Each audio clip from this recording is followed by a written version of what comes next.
Bismillahirrahmanirrahim. Assalamualaikum warahmatullahi wabarakatuh. Alhamdulillah, wassalatu wassalamu ala rasulillah, nabiyyina wa sayyidina Muhammad ibn Abdullah wa ala alihi wa sahbihi wa man walah wa ba'd. Saudara-saudariku, dimanapun kita semua berada, semoga kita selalu dilindungi dan dibahagiakan oleh Allah Subhanahu wa Ta'ala dalam menjalani seluruh aktivitas berkehidupan kita, sehingga insya Allah mampu menghadirkan bekal-bekal terbaik sebelum kita kembali kepada Allah Subhanahu wa Ta'ala. Tentunya dalam kehidupan ini kita berharap mendapati kesuksesan, kebahagiaan, dan dua hal dimaksud dapat berkelanjutan di setiap tempat yang kita akan pijak. Bukan hanya di dunia, tapi juga insya Allah saat di alam kubur, pun demikian saat berkehidupan abadi di akhirat kelak. Untuk itulah kita seringkali berdoa, semoga di dunia ini kita mendapatkan kebaikan dalam berkehidupan, dan di akhirat pun mendapatkan kebaikan dalam berkehidupan. Rabbana atina fid dunya hasanah wa fil akhirati hasanah wa qina adzabannar. Demikian seperti diajarkan di dalam Al-Quran, surah Al-Baqarah di ayat 201 itu. Al-Quran menampilkan satu peta jalan yang mengantarkan setiap hamba pada kehidupan yang sangat ideal, berada selalu dalam naungan petunjuk Allah Subhanahu wa Ta'ala, yang dengan itu dapat mengantarkan percepatan hamba dimaksud meraih kesuksesan dan kebahagiaan. Di dalam bahasa Arab, sukses dan bahagia disebut dengan falah.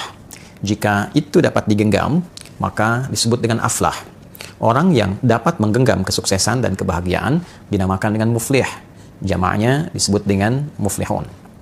Orang-orang yang berada dalam naungan petunjuk Allah Subhanahu wa Ta'ala, yang dengan itu ia dibimbing untuk dimudahkan beraktivitas, dilindungi dari berbagai macam gangguan, diberikan petunjuk yang memudahkan mencapai harapan, maka setidaknya mereka berada dalam naungan petunjuk dan kebaikan. Ada hudan. Jika kita gabungkan berada dalam petunjuk, perlindungan yang diberikan oleh Allah, dan orang-orang ini mampu cepat meraih kesuksesan dan kebahagiaan, maka dua bagian ini kalau kita satukan menjadi ulaika ada hudam mir rabbihim wa ulaika humul muflihun. Kalimat ini tertuang dalam satu ayat yang utuh di dalam Al-Quran, yaitu surah Al-Baqarah di ayat yang kelima. Sekaligus memberikan tanda kepada kita bahwa ada orang-orang yang sangat mudah beraktivitas, memiliki petunjuk yang jelas, dan cepat menggapai kesuksesan dan kebahagiaan. Siapa mereka itu? Bagaimana cara mendapatinya? Disinilah kita akan mencoba meringkas itu semua secara singkat dan padat tentunya. Teman-teman, ulaika, mereka itu. Maka dikembalikanlah mereka itu yang memiliki ciri-ciri pada ayat-ayat yang sebelumnya. Jika tadi ditampilkan capaiannya di ayat kelima, maka kita dapatkan di ayat keempat, ayat ketiga, dan ayat kedua yang merangkum seluruh langkah menuju kebahagiaan dan kesuksesan sejati dimaksud. Ada 5 hal yang kelimanya kita bisa sarikan khususnya dari ayat 3 dan 4 terkait dengan jalan cepat menuju kesuksesan dan kebaikan serta kebahagiaan yang sejati. Yang pertama, alladzina yu'minuna bil ghaib, yaitu orang-orang yang selalu mengupgrade imannya kepada Allah sekalipun Allah belum nampak secara langsung dalam pandangannya. Jadi, syarat pertama, seseorang ingin mendapatkan kedekatan dengan Allah, sehingga ketika terbangun relasi yang dekat ini, aksesnya terbuka untuknya. Jika seluruh akses terbuka, maka tentu konsekuensinya kesuksesan, kebahagiaan mudah sekali didapat. Dalam kehidupan, ini bisa ditafsirkan dengan logika yang sangat sederhana. Anda memiliki akses dimanapun, dalam keadaan apapun. Akses yang mempercepat harapan dari apa yang ingin Anda capai. Tidak ada yang semisal dengan Allah, laisa kamitslihi syai'. Namun dalam kehidupan duniawi kita saja, orang yang punya akses kepemimpinan mudah sekali mendapatkan beragam macam bentuk kemudahan dalam beraktivitas. Demikian seterusnya. Maka bagaimana dengan orang yang memiliki akses yang sangat kuat kepada Allah Subhanahu wa Ta'ala? Maka dengan akses yang kuat itu, pendekatan yang lebih itu, Allah pun membuka seluruh jalur-jalur kemudahan dalam berkehidupan. Baik itu di dunia, di alam kuburnya, sebelum wafat, wajahnya tersenyum. Saking bahagianya dia mendapatkan satu paparan keindahan yang akan dia raih setelah dia wafat itu. Pun demikian dengan akhirat. Bukan sekedar harapan, tapi dia memahami itu sebagai janji yang pasti yang akan dia peroleh. Maka syarat pertama adalah berusaha untuk terus meningkatkan iman. Tidak sekedar beriman. Ada amanu, telah beriman. Ada yu'minun, selalu meningkatkan kualitas imannya. Selalu mengupgrade keadaan imannya. Maka syarat yang kedua, sekaligus juga menjawab dari paparan yang pertama. Bagaimana cara kita meningkatkan iman kita, mengupgrade iman, sehingga dengan itu terbangun satu relasi yang kuat dengan Allah Subhanahu wa Ta'ala. Maka yang kedua, wa yuqimunas shalah. berupaya menunaikan sholat dengan sempurna, sesuai kemampuan kita. Maka ciri orang yang selalu berusaha meningkatkan iman dan membangun kedekatan lebih dengan Allah Subhanahu wa Ta'ala, pembuktian pertamanya dengan berupaya menunaikan sholat semaksimal mungkin, sebaik mungkin. Bisa berisi pemaknaan kuantitas. Ada orang yang mencukupkan sholat fardu saja. Yang penting subuh, zuhur, asar, maghrib, isya ditunaikan. Tapi orang-orang yang ingin meningkatkan keimanannya kepada Allah, membangun hubungan yang lebih dekat, lebih kuat, dia coba ikuti dengan sunnahnya. Sebelum subuh ada sunnahnya, ia kejar. Antara subuh ke zuhur ada sholat sunnah apa saja, ia coba rinci. Ia coba berusaha menunaikan sesuai kemampuannya. Kemudian sebelum zuhur ada sunnah apakah saja, setelah zuhur ada sunnah apa lagi, pun demikian di asar, di maghrib, di isya, di pertengahan malam, sesuai kemampuan ia mengeluarkan tema-tema terkait dengan sholat, waktu-waktu terkait dengan sholat. Maka dia berusaha menunaikan. Berapa rakaat bisa dia tingkatkan. Pasti ada perbedaan. Orang yang sekedar menunaikan sholat fardu, dibanding dengan yang menambah, meningkatkan dengan sunnah, akan terasa perbedaan pada dirinya. Dan dengan perbedaan itu, terasa konektivitas, hubungan yang terbangun antara seorang hamba dengan Allah Sang Pencipta, pasti juga berbeda. Dan dampaknya akan lain. Orang-orang yang memiliki konektivitas yang baik dengan Allah, melatih pertama kali dengan kuantitas, dengan jumlah, setelah itu akan berpengaruh pada kualitas. Yuqimun bukan sekadar menunaikan, tapi ia merasakan kehusyuan di dalamnya, kenikmatan dalam menunaikan salat. Maka mulai mencoba memahami mengapa tangannya mengangkat seperti ini, kenapa harus baca Allahu Akbar, apa maknanya Allahu Akbar. Kemudian juga dia berupaya memahami iftitah, berusaha memahami Al-Fatihah, sehingga 3 bagian tubuhnya berfungsi secara maksimal saat menunaikan salat. Tangannya bergerak, lisannya bicara, organ tubuh bagian luar. Kemudian pikirannya menerjemahkan, mulai bagian dalam. Intinya nanti rasa hati yang merasakan. Ketika lisannya bicara Allahu Akbar, pikiran menerjemahkan Allah Maha Besar, hati meresapi. Ya Allah, aku berikrar Engkau yang Maha Besar, Maha Agung. Namun dalam keseharian seringkali aku membawa keagungan, keangkuhan, dan itu menjadi hal yang tidak baik. Lalu diresapi, ditaubati, masuk ke iftitah.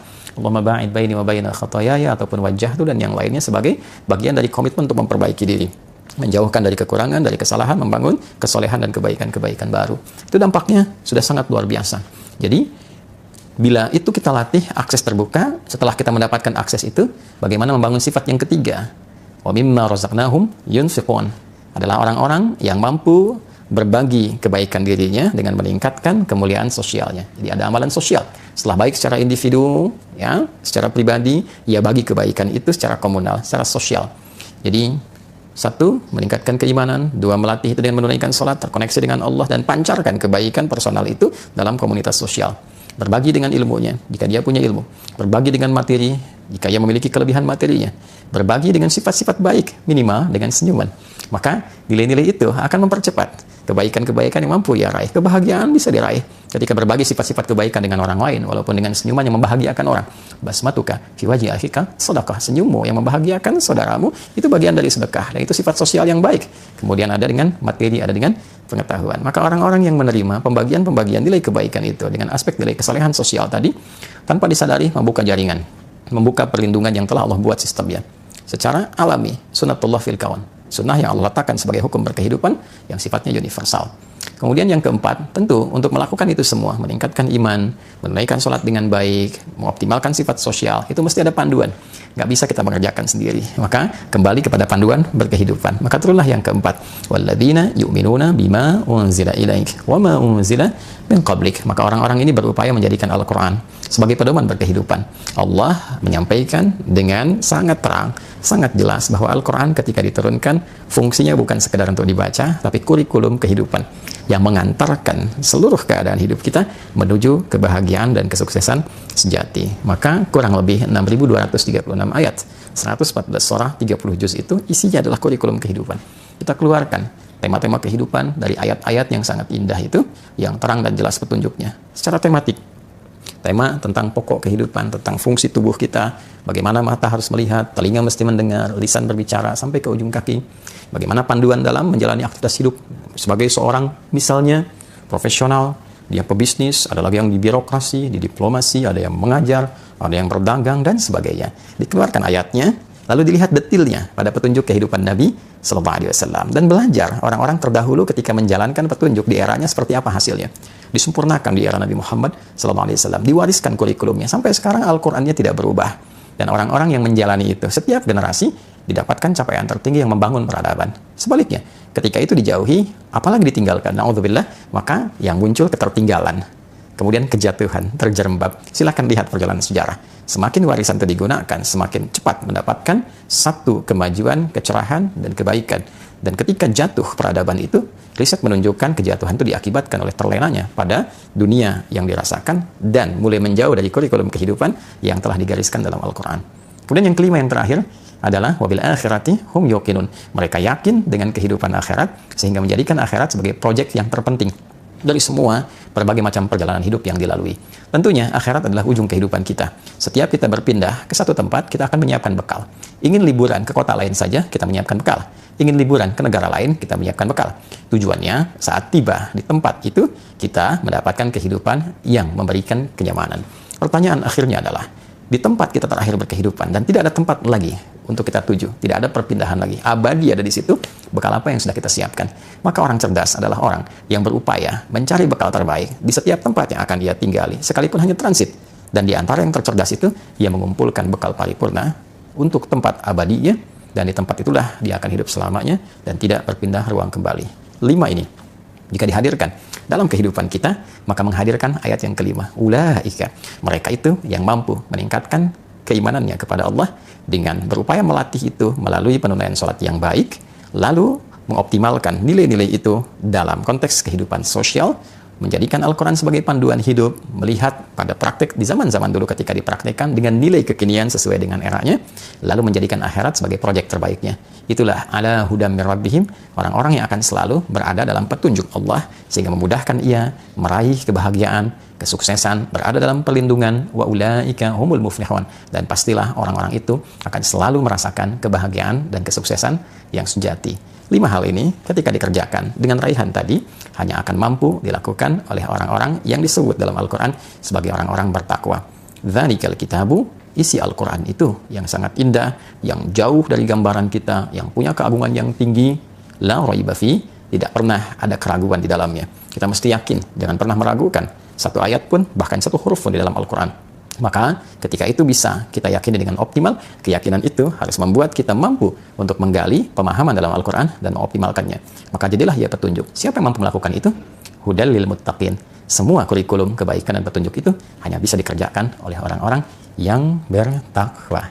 Maka ketika khatib Jumat mengatakan mari kita tingkatkan takwa, ketika dalam pengajian dibuka dengan peningkatan takwa, sejatinya takwa itu mengantarkan kita pada kebahagiaan dan kesuksesan yang sejati. Wa may yattaqillaha yaj'al lahu makhraja wa yarzuqhu min haitsu la yahtasib. Siapapun yang mampu meningkatkan takwa, maka ia berpeluang mendapatkan beragam solusi dari berbagai macam persoalan kehidupan yang dihadapi, bahkan rezeki pun boleh jadi akan mengalir kepadanya dari sisi yang tidak dia duga. Wattaqullaha la'allakum tuflihun. Tingkatkanlah takwa kalian kepada Allah, maka kalian akan cenderung mendapati kesuksesan dan kebahagiaan yang sejati. Wattaqullaha wa yu'allimukumullah. Tingkatkanlah takwa kalian kepada Allah, dan Allah akan berkenan mengajarkan pada kalian pengetahuan-pengetahuan yang baru. Takwa ada pada pengetahuan, takwa ada pada kebahagiaan, takwa adalah solusi berkehidupan.